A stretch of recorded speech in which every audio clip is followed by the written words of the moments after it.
La serie puede cambiar de nombre. Ya saben que el primer sermón es una especie de prueba de lo que se va a llamar piloto. Pero hasta el momento la serie se va a llamar Iglesia Esencial, ¿sale? Y este tema número 1 se llama el prototipo. ¿Ok? Bueno. Y es algo tan familiar hablar de la iglesia que parece redundante abrir una nueva serie con ese tema. ¿Qué es la iglesia? ¿Cuál es su propósito? ¿Cómo está constituida? ¿Qué tan bien lo está haciendo? Y la pregunta principal, ¿la iglesia es esencial? ¿Cuál es su esencia? Y estas preguntas constituyen el objetivo de esta serie. ¿Sale? Lo vamos a ir respondiendo poco a poco.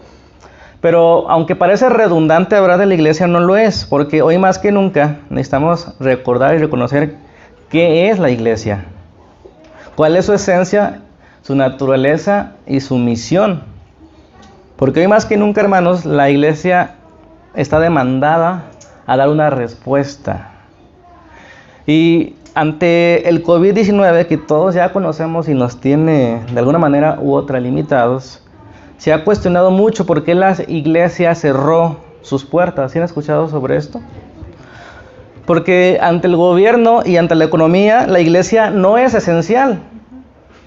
Y eso ha calado en algunos sectores de la iglesia. La iglesia no es esencial, por tanto no abren sus puertas. Muchos negocios nunca cerraron, ¿están de acuerdo? Los que se consideran esenciales, como los de comida, por ejemplo. Y entonces esto de que la iglesia no es esencial para la economía cala un poco en nosotros. ¿Por qué los bares? ¿Por qué los restaurantes y similares sí abrieron sus puertas antes que la iglesia? Y ahí comienza una batalla, ¿no? Antes estas cuestiones comienza la confusión, porque en realidad, les pregunto, ¿la iglesia cerró sus puertas? No. Y para muchos ahí comienza la confusión, porque para muchos sí la cerró en esos 6 meses. ¿Sí o no? Pero debemos recordar que la iglesia no es un edificio o un lugar donde la gente se reúne, ni tampoco existe solamente para estar dentro de ese edificio y lo que haga ahí es lo importante. Y yo creo que ahí consiste la confusión en ese tiempo de lo que es la iglesia. Para mí, la iglesia nunca cerró sus puertas en esos 6 meses. Y más que nunca se verificó quién es la iglesia. ¿Qué es la iglesia? Es aquella que se reúne con el Señor en cualquier lado. El Señor Jesucristo lo dijo de esa manera, ¿verdad? Llegará el tiempo donde los adoradores no adorarán ni en este monte ni en este templo, sino donde quiera que haya un espíritu, donde haya un adorador genuino, ahí habrá adoración y ahí está la iglesia. Algunos emprendieron acciones legales e incurrieron en desobediencia civil porque pensaron que la iglesia, lo que hace la iglesia, lo único que hace la iglesia, es lo que hace los domingos, ¿no? Que ahí es donde se predica el evangelio y se toman los sacramentos únicamente. Y la verdad es un tema complejo, pero todo se deriva de qué es la iglesia para mí. Si la iglesia para mí es un edificio, me cerraron las puertas de la iglesia. Y la realidad, hermanos, independientemente de este tema, es que hay un reclamo real. Y yo pregunto, ¿realmente la iglesia está siendo esencial para el mundo? Independientemente de lo que piense el mundo, lo que piense el gobierno, si nos cerraron o nos abrieron, lo que sea. Yo pregunto, ¿la iglesia está siendo esencial para el mundo? ¿Qué es la palabra esencial?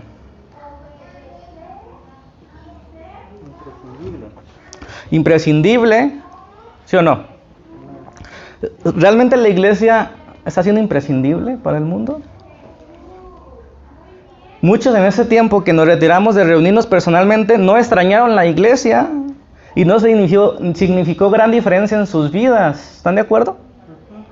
Qué triste que para mí esto no es una señal, pregunto, que la iglesia ha perdido la esencia fundamental de lo que es la iglesia. No podemos esperar menos en una era donde la gente se burla de Dios, de la Biblia, de los mandamientos. Nunca antes como en esta era hay programas donde las personas se exponen de manera arrogante, sarcástica, quién es Dios y su relación con la creación. Y si blasfeman contra Jesús, si blasfeman contra Dios y contra el Padre y contra todo, ¿qué se espera que se haga con respecto a la iglesia? Y aunque eso es cierto, hermanos, no podemos negar que la gente tiene algo de razón en ese tiempo acerca de nosotros como iglesia. Y aunque no hay excusa para ellos, y muchas veces sus reclamos son injustos, la realidad, hermanos, es que la iglesia ha perdido algo que debe recuperar urgentemente. Lamentablemente la gente no encuentra en muchas de nuestras congregaciones el amor, la unidad, la empatía para con las necesidades actuales. ¿Qué es lo que encuentran cuando vienen a las iglesias? Encuentran juicio, encuentran hipocresía, desorden, tradicionalismo, caretas, apatía.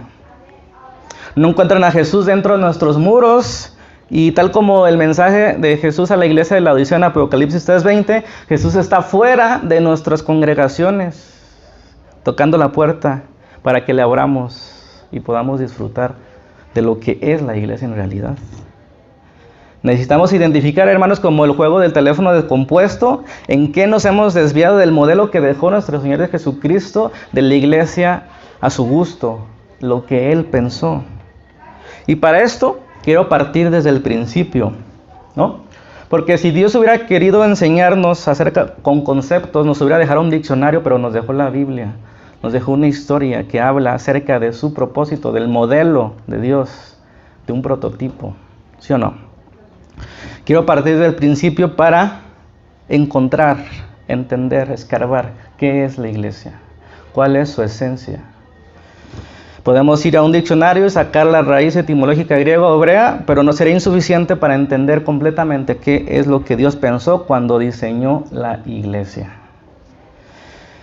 Meternos a su corazón, a su voluntad, desde el principio de su creación, y entender cómo la iglesia fue desarrollándose como un proyecto que comenzó de ceros y se alcanzó su clímax cuando Jesucristo ascendió a los cielos y nos comisionó.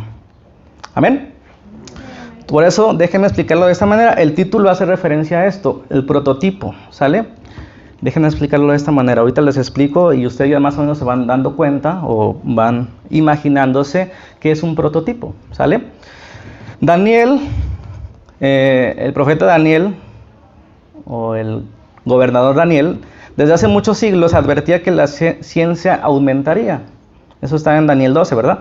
Y en los últimos siglos hemos sido testigos de grandes inventos y desarrollos de artefactos y de edificios increíbles, personas que han creado desde el foco hasta robots que hacen el trabajo humano. Todos esos proyectos han permitido que nosotros disfrutemos de modelos, de diseños, de celulares, de computadores, de redes sociales y todo tipo de artefactos, así como trasladarnos de un lugar a otro, por autobús, tren o avión, cosas que sin duda hace unos siglos hubiera parecido un cuento de ficción. Hoy lo disfrutamos y vemos esos avances y desarrollos de la tecnología. Cada idea que surge puede convertirse en algo real. Alguna vez se le ocurrió que podías comunicarte estando de un lugar lejano a otro. ¿Quién iba a pensar que podría hacerse realidad? A alguien se le ocurrió y después se capitalizó, ¿están de acuerdo? Y tanto llegó esa idea de comunicarse estando lejos que en esos 6 meses experimentamos que podernos incluso reunirnos virtualmente, vernos las caras en el buen sentido, las expresiones por medio del internet. ¿Quién podría imaginarse esa situación? ¿No? Y estas ideas que una vez surgieron se convierten en un proyecto, y a la vez el proyecto va desarrollándose de manera con un proceso, hermanos, que va a prueba de error, o que comienza con un prototipo. A ese punto voy. ¿Se acuerdan ustedes del foco y de quién lo inventó? Más o menos todos se acuerdan en sus clases de secundaria. Thomas Alva Edison inventó la bombilla. ¿Cómo lo hizo? Mediante prototipos, ¿no? Mediante prueba y error. 1000 veces se equivocó hasta encontrar cuál era la forma correcta. ¿Sí o no? Y surgió el foco que nos da luz, nos alumbra. A alguien se le ocurrió, desarrolló prototipos hasta que llegara a su madurez y después pudiera sacarse al mercado, por decirlo de alguna manera. ¿Sale? Y este proceso, hermanos, de una idea surge y luego se capitaliza en un proyecto, se lleva a cabo mediante prototipos. ¿Qué es un prototipo? Un prototipo es un modelo a escala real, generalmente, que no tiene todas las funciones del definitivo, pero que sirve para encontrar posibles debilidades o mejoras sin gastar todo lo que tienes que gastar. No sé si me explico. Se hace si vas a, no sé, un micrófono, ¿no? Se hace un prototipo a escala real para ver si las funcionalidades comienzan a servir. Por ejemplo, a lo mejor primero, antes de ponerle estética al micrófono, lo primero que hacen es probar si funciona el audio y comienzan a hacer prototipos que se van convirtiendo en el producto definitivo. ¿Sí me explico? Sí, ¿verdad? De esta manera se evita sacar un producto a la venta que no ha sido probado o aprobado. Los prototipos pueden sacarse en una edad temprana del proyecto varias veces hasta encontrarse en su perfección. ¿Sí vamos entendiendo el punto?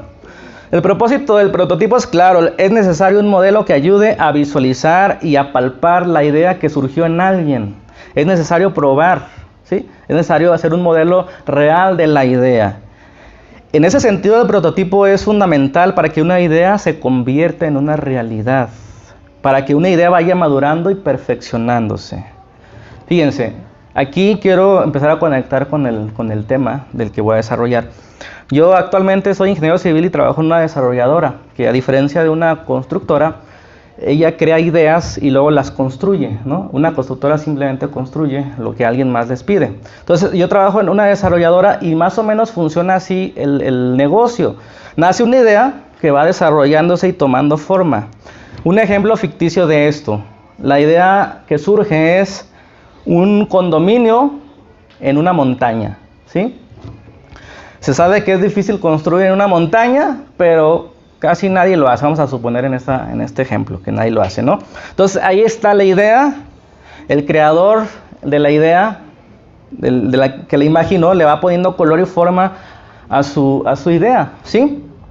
Después contrata a lo mejor a un arquitecto que es experto en hacer maquetas o dibujos y va haciendo realidad su idea, su proyecto, y se va convirtiendo poco a poco en un prototipo funcional. ¿Qué es lo que se hace en este punto?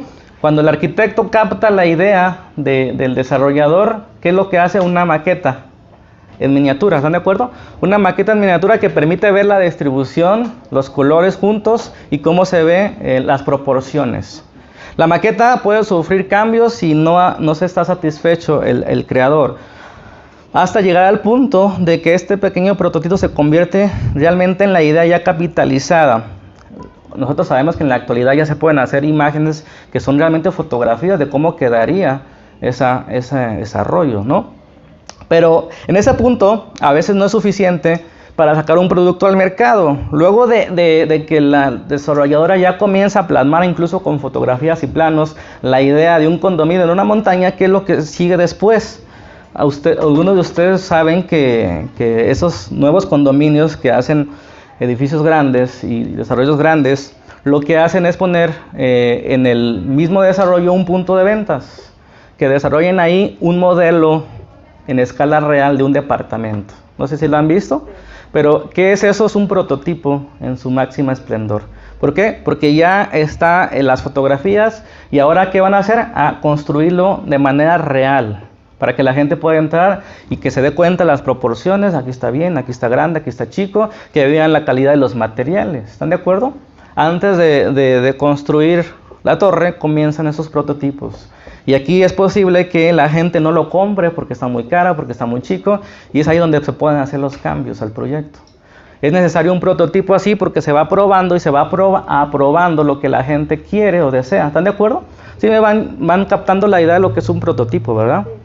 Entonces hay prototipos que van tomando forma de alguien que se le ocurrió una idea. Eso es un prototipo y se van haciendo cada vez más parecido al definitivo.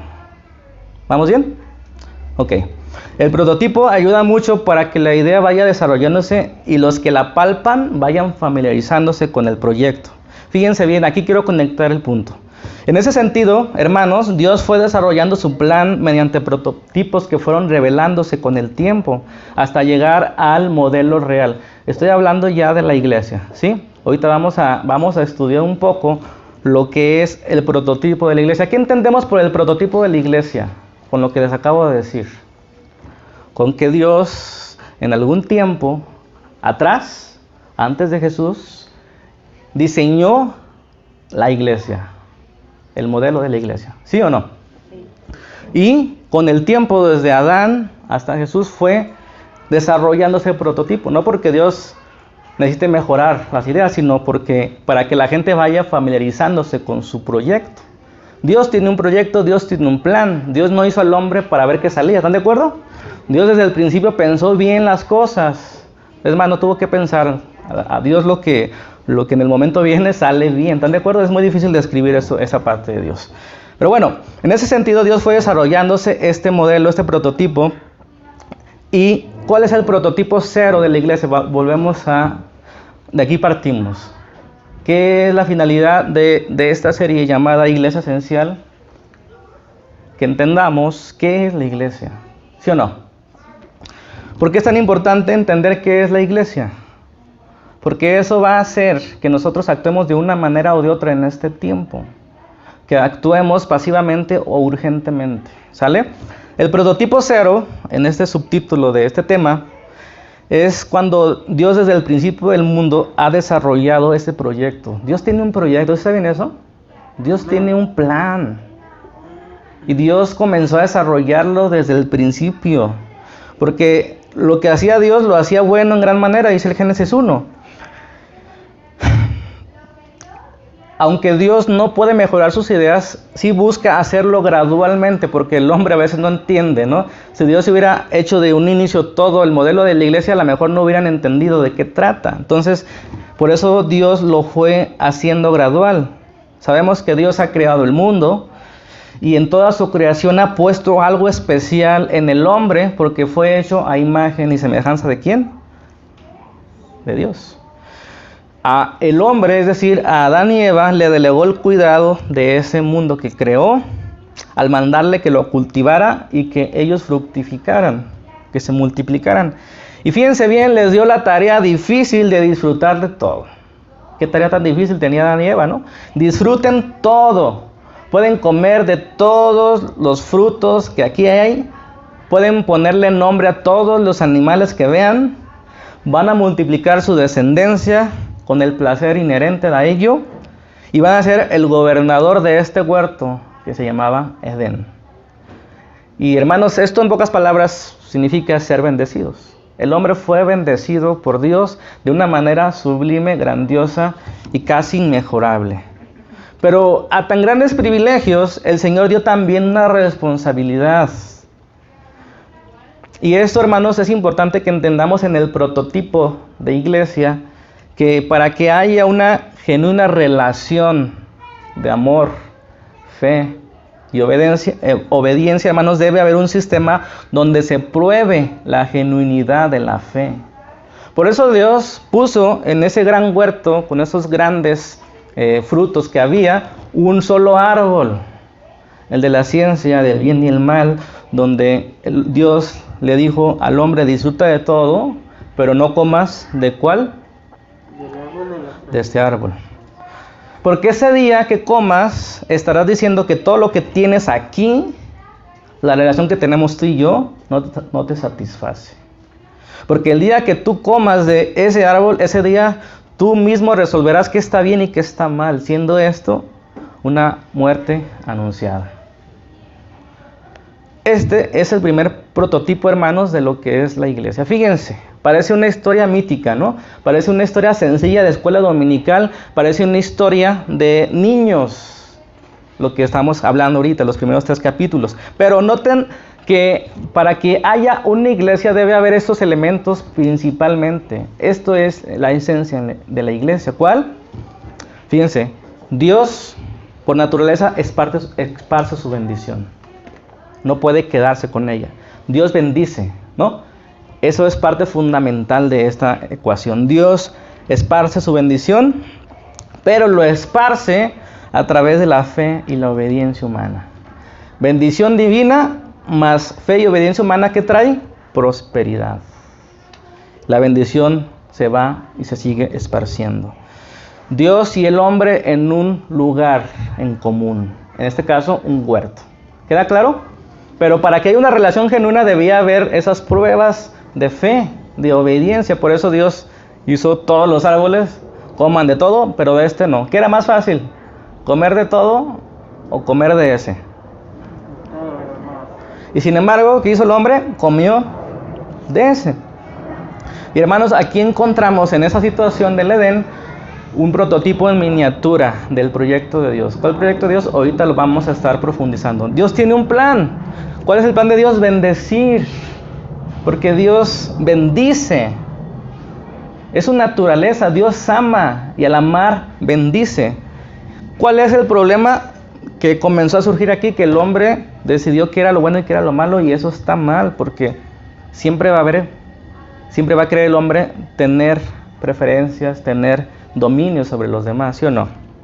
Bueno, en este primer acercamiento al plan de Dios no ha quedado tan claro para muchos, ni siquiera para Adán y Eva, de qué trata. Pero Dios es paciente y continúa esparciendo su bendición a pesar de que vino el pecado y que hubo una separación real entre Dios y el hombre a partir de ese pecado. ¿Están de acuerdo? Dios sabía que el pecado surgiría. Cuando Dios comenzó a diseñar su plan, Dios sabía que el pecado vendría. ¿O ustedes piensan que lo sacó de onda? ¡Ay, el pecado! ¿No? El Señor Jesucristo refirió una parábola sobre esto, la parábola de la cizaña. ¿Sí? Dios, ¿qué hizo? Plantó. Bueno, pero en la noche vino un enemigo y plantó cizaña. Así describió el Señor esa situación. Entonces Dios sabía de las circunstancias. Dios sabía que el pecado surgiría y por eso, por el pecado, diseñó el sistema de fe y obediencia para probar la genuinidad de la relación. Por lo cual el Señor se anticipó antes de crear todas las cosas, como ustedes pueden ver en Apocalipsis y también el apóstol Pedro dice, y sacrificó al Cordero. ¿No? Eso nos dice que fue sacrificado antes de la fundación del mundo. ¿Por qué? Porque el pecado iba a aparecer. Pero el pecado no era un estorbo para Dios, sino era una forma de hacer evidente su misericordia y su gracia. Cuando Adán y Eva caen en ese estado de pecado, ¿qué es lo que hace Dios? Todos nosotros saben la historia y estoy tratando de resumir esos primeros 11 capítulos de Génesis platicados. ¿Qué es lo primero que Dios hace cuando el hombre cae y se esconde?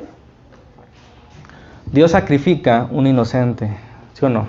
Un animalito, le quita sus pieles y cubre la desnudez de ellos, mostrando así, hermanos, un indicio del prototipo de la iglesia, rescatada por gracia. La maldad aumentó a partir de ese momento. ¿Qué pasó inmediatamente después? Caín, el primogénito, mató a su hermano. Fue expulsado de esa tierra de bendición y construyó su propia ciudad, engendrando así todo lo que puede resumirse como contrario a Dios, o en palabras bíblicas, Babel. Todo aquello que se independiza de Dios es representado por Caín o por Babel. Aquello que no toma la gracia gratuita de Dios y se opone a Dios, porque Caín pudo haber reconocido su pecado, ¿sí o no? Y haber obtenido gracia de parte de Dios, pero prefirió quejarse, prefirió el juicio. Tanto así aumentó la maldad que todo parecía que no tenía sentido ya. Incluso la Biblia expresa de una manera muy fuerte que Dios se arrepintió de haber creado al hombre. ¿Se acuerdan de esa parte? Qué expresión tan dura, ¿no? Me arrepiento de haber hecho al hombre.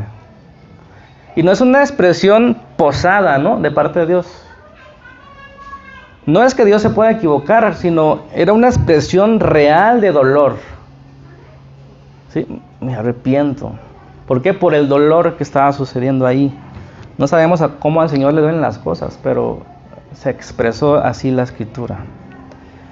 Vino el diluvio, donde Dios nuevamente comienza a reiniciar su proyecto. Dios no tiene prisas. Pero una vez que Noé y su familia se mantuvieron a flote, comenzó la multiplicación de los pueblos. y ahí surgen las primeras naciones, y más adelante las naciones se unen para declarar su independencia a Dios. Ustedes saben, en Génesis 11, al construir una torre que llegue hasta el cielo. Y no se trata de un edificio, sino de su independencia de Dios.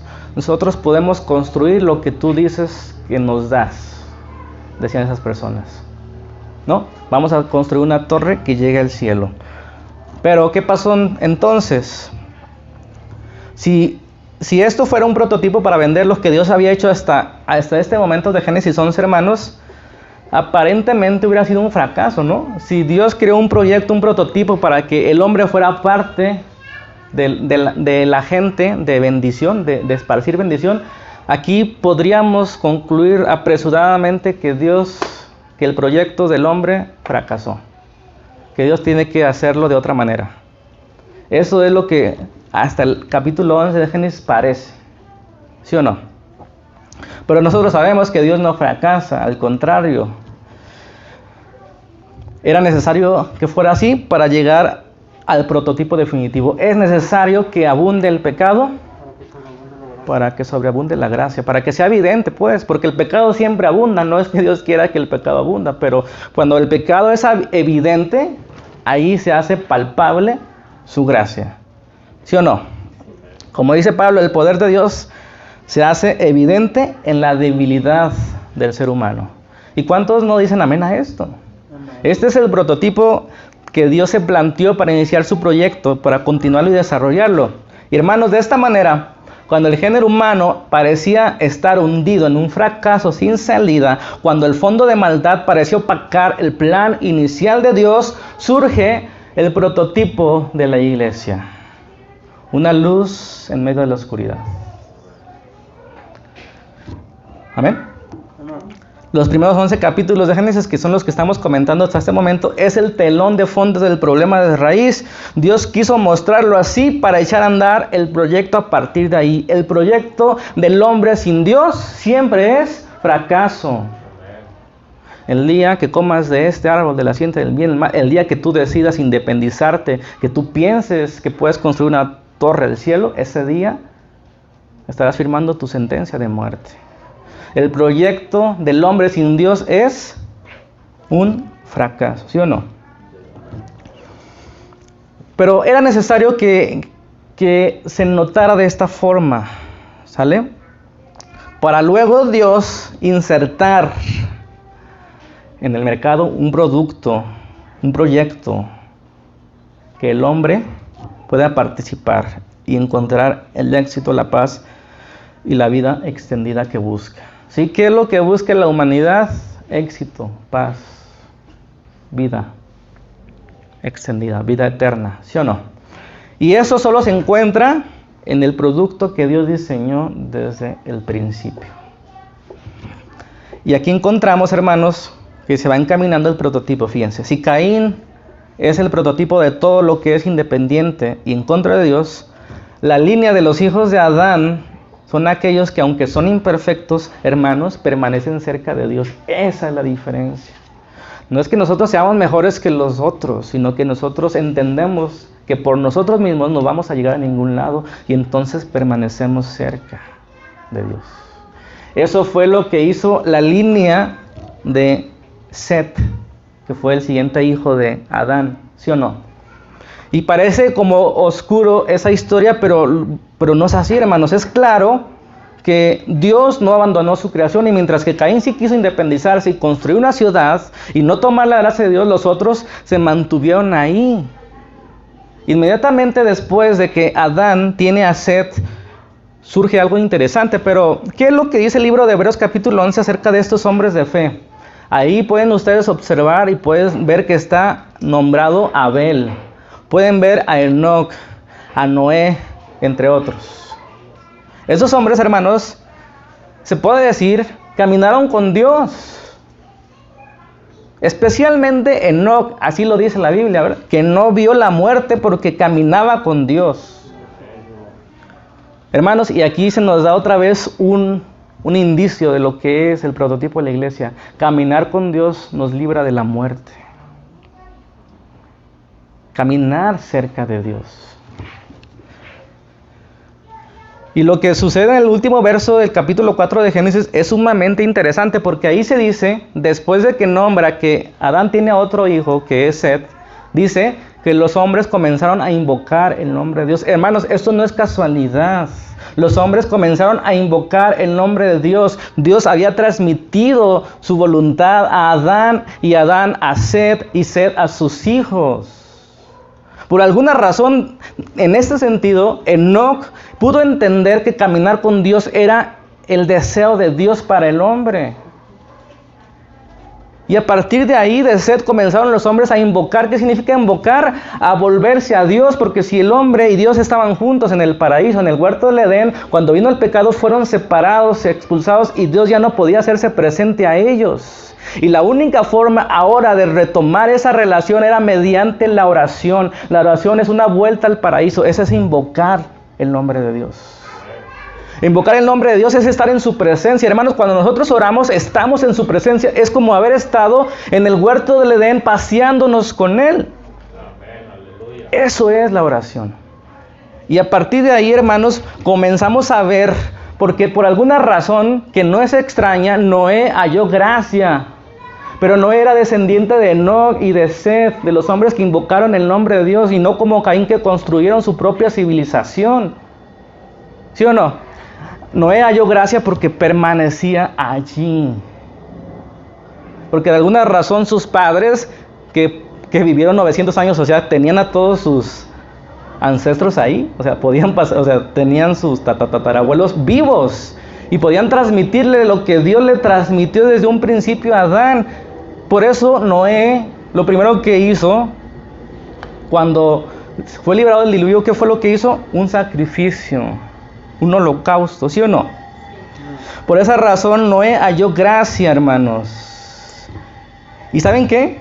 Los hijos de Noé, el hombre más longevo de toda la humanidad, se llama Matusalén. Y de ahí proviene ¿quién? Abraham. Noten, hermanos, que no es casualidad. Ahí va. Dios no se ha olvidado de su proyecto. Tiene paciencia. ¿Sí o no? Pero noten la cercanía de estos hombres. No estoy hablando de perfección. Ni siquiera no pienso que sea perfecto. Pero sí hablo de esa actitud de humildad, de estar cerca del Creador. ¿Sí o no? Bueno, ¿qué fue lo que pasó después? Así como si yo no hago este recuento que acabo de hacer de los primeros 11 capítulos, hermanos, parece que como si de la nada a Dios se le ocurrió, ahí Abraham, ven, vamos a iniciar nuevamente el proyecto, tú y yo. ¿Verdad que no es así? No nace de la nada. Pero como si fuera de la nada, en medio de tanta confusión, cuando los pueblos ya no entienden a Dios, Dios vio una familia que proviene de esa línea de las que les acabo de mencionar. Una familia de dos hombres ya ancianos llamados Abraham y Sarai. Y Dios vio que esa familia era viable para su proyecto. Eso me encanta. Un hombre en los años 70 de su vida. ¿Cuántos dicen amén? ¿Cuántos tienen 70? Ahí está uno de 70 y tantos. Hermano, tenga fe. Oiga. Un hombre a los 70 y tantos años y una mujer estéril. Era una familia viable para que Dios comenzara su proyecto, para retomara su prototipo de lo que iba a ser la iglesia. ¿A quién se le hubiera ocurrido comenzar una descendencia grande, fructífera, numerosa, a través de un anciano y una mujer estéril? A nadie. Pues este se convierte en otra parte de la esencia de la iglesia. En nuestras fuerzas nada, hermanos. Era imposible que un hombre de tanta edad y una mujer estéril pudieran tener una nación grande y fuerte y numerosa. Hermanos, lo que nosotros hacemos como iglesia es imposible en nuestras fuerzas. Pero Dios se plació hacerlo a través de gente débil, de gente que no puede. Ellos no podían tener hijos y Dios le prometió que a través de sus hijos iba a hacer una descendencia grande, una nación fuerte, una nación numerosa. ¿No es glorioso esto? Ese es el proyecto de Dios. Si nosotros vemos cómo la gente hace sus proyectos, busca buenos terrenos, ¿sí o no? Busca tierra fértil para sembrar. Pero Dios dice, no, yo quiero algo difícil. Eso está muy fácil para cualquiera. Para que no piensen que es por sus fuerzas y por sus recursos. Hermanos, Dios lo quiso hacer así para que no piensen que nosotros, organizándonos bien y portándonos bien, podemos hacer lo que Él nos mandó. No es posible. Amén. Pero hay que obedecer. Porque en la obediencia y en la fe, hermanos, está la respuesta, la esencia de la iglesia. Amén. Encaminámonos al final. Génesis 12. Traté de resumir los primeros 11 capítulos de Génesis, pero vamos a leer los primeros versículos del capítulo 12. A mí me encanta esta historia. No sé cuántas veces les he platicado la historia de Génesis 1 al 12. Muchas veces. Pero hermanos, ahí aprendemos lo que Dios estaba pensando desde el principio. ¿Sí me explico?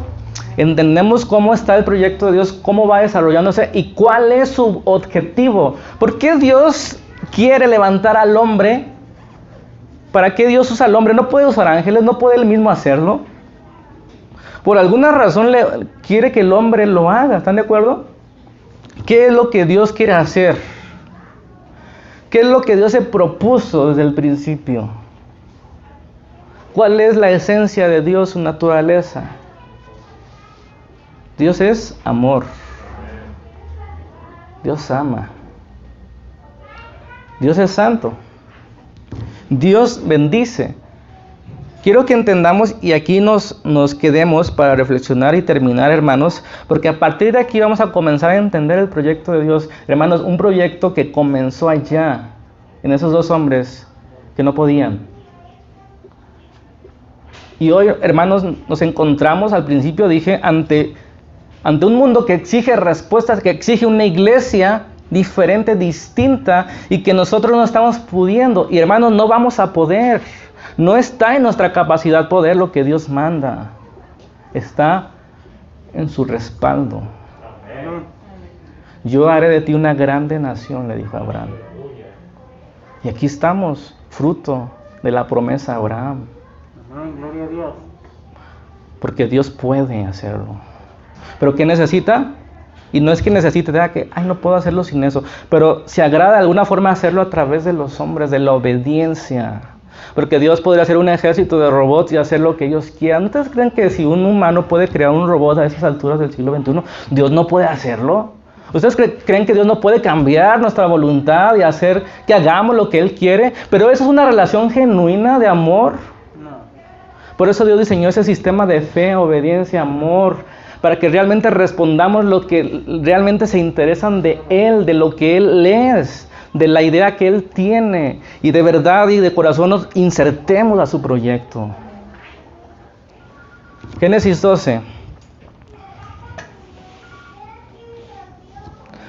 versículo 1. ¿Qué dice ahí, hermanos?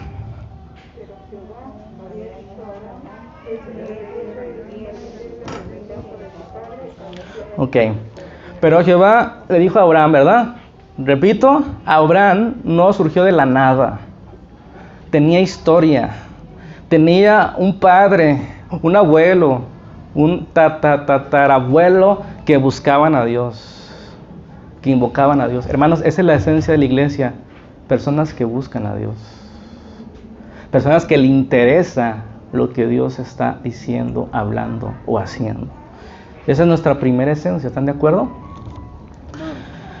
Pero Dios le dijo a Abraham, ese pero es impresionante porque ¿cómo estaba el mundo antes de eso? Confusión plena. No había entendimiento, los hombres habían independizado de Dios, la maldad habían crecido tanto. Pero Dios le dijo a Abraham, vete de ese lugar,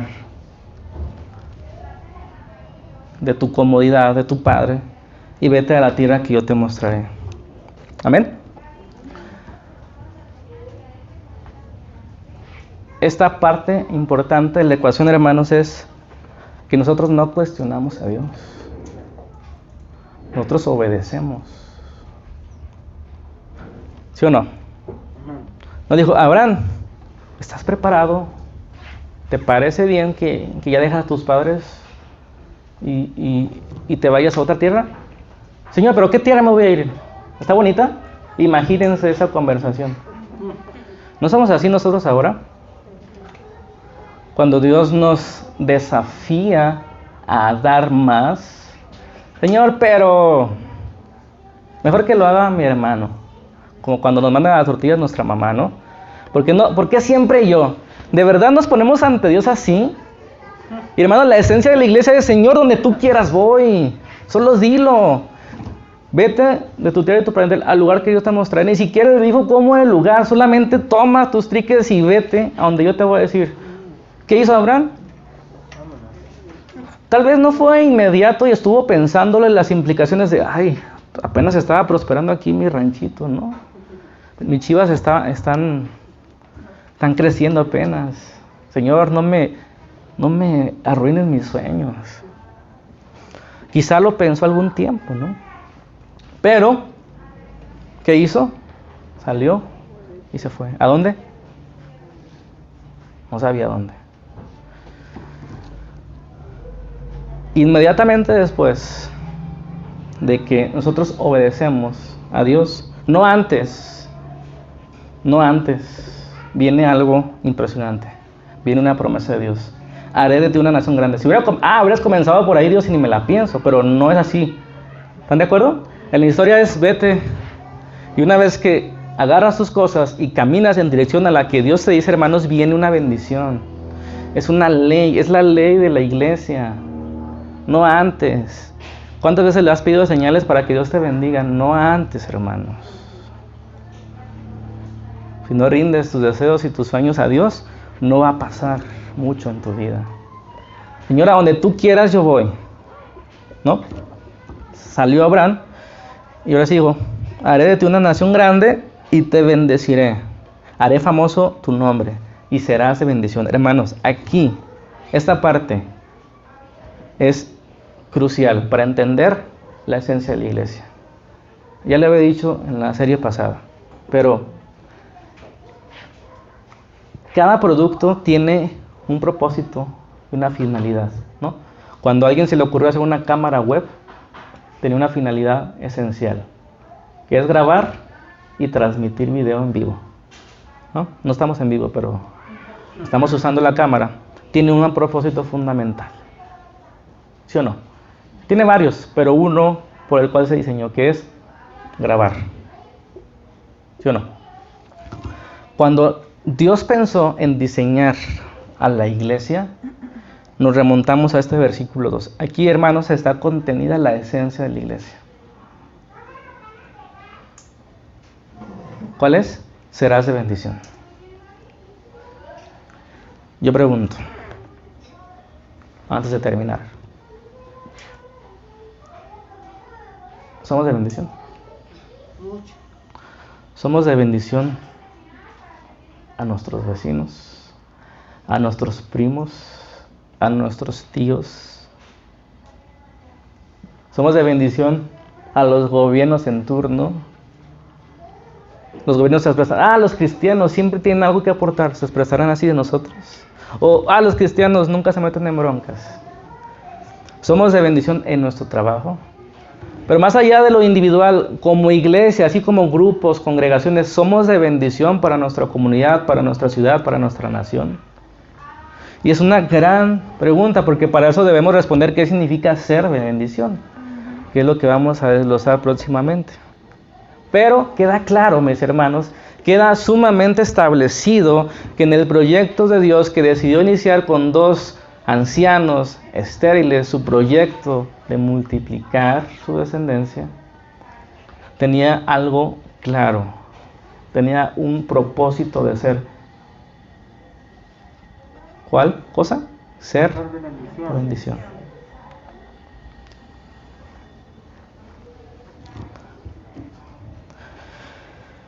Te bendeciré y serás una bendición. Esa es la ecuación, ¿no? A ver. obediencia, te bendigo y tú bendices. ¿Qué está fallando? ¿Por qué no somos real de bendición o de palpable bendición? Porque incluso hay contiendas entre los hermanos. Está fácil, ¿no? La ecuación está fácil. Sin fe, dice el libro de Hebreos, no se puede agradar a Dios. Por la fe Abel presentó mejor sacrificio que Caín, ¿no?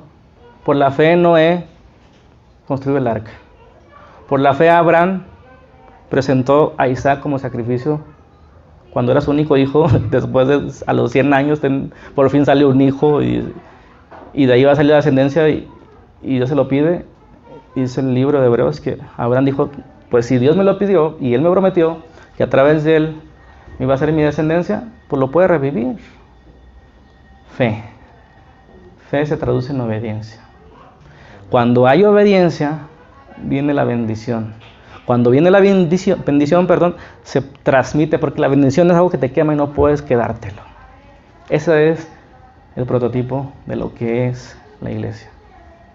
No estamos aquí para entretenernos, estamos aquí para ser de bendición, para aprender, para repensar qué significa en este siglo XXI ser de bendición. Dios prometió en el versículo 3, bendeciré a los que te bendigan y maldeciré a los que te maldigan. Y escuchen bien esta última parte porque con eso termino. Por medio de ti, o sea, no por medio de un ángel, ni por medio de mí mismo, que Dios podía hacerlo, ¿no? Por medio de ti, Abraham,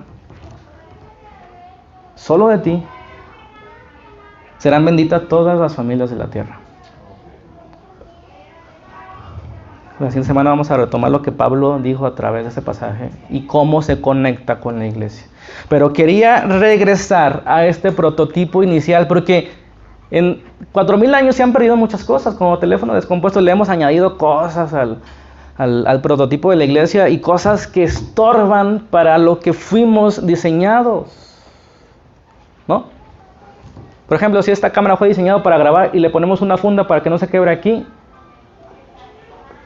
¿qué va a pasar? La funda no deja ver y estorba para lo que fue diseñado, hermanos. Necesitamos quitar todo aquello que nos estorbe para hacer lo que debemos ser. Y mucho de eso que estorba está en nuestro carácter, en nuestros malos hábitos, en nuestra apatía para con las necesidades de nuestros hermanos y los que están afuera, en nuestra inconstancia en la oración y la palabra. Quitemos eso. No en nuestras fuerzas. Amén. Repito la fórmula de esta esencia. Si fuera un perfume, hay una fórmula, ¿no?, para hacer esa esencia. Dios quiere esparcir su bendición divina, pero solo puede fluir por canales limpios, que es la fe y la obediencia humana. Dios y el hombre en un huerto o en un mundo. Una relación, una bendición y una responsabilidad. Amén. Y el Señor aquí añade en esta parte de Génesis 12, sé de bendición. Sé de bendición. Hermanos, esa es nuestra esencia. ¿Qué es lo que requerimos hacer para ser de bendición? Escuchen bien, no es hablar las doctrinas correctas y encontrar al mejor predicador de todos. Es ser en conjunto una bendición. Eso es nuestro ser, nuestra razón de ser. Y si nosotros nos hemos descuidado en embellecernos unos a otros, nuestros lugares, que es importante porque no estorbe lo principal, pero que no es nuestra esencia. Si nos hemos concentrado en eso, en escuchar al mejor predicador o el mejor libro, y nos hemos olvidado de nuestra responsabilidad en las manos de Dios, hermanos, estamos fracasando como iglesia. Y vuelvo a hacer la pregunta inicial: ¿la iglesia es esencial?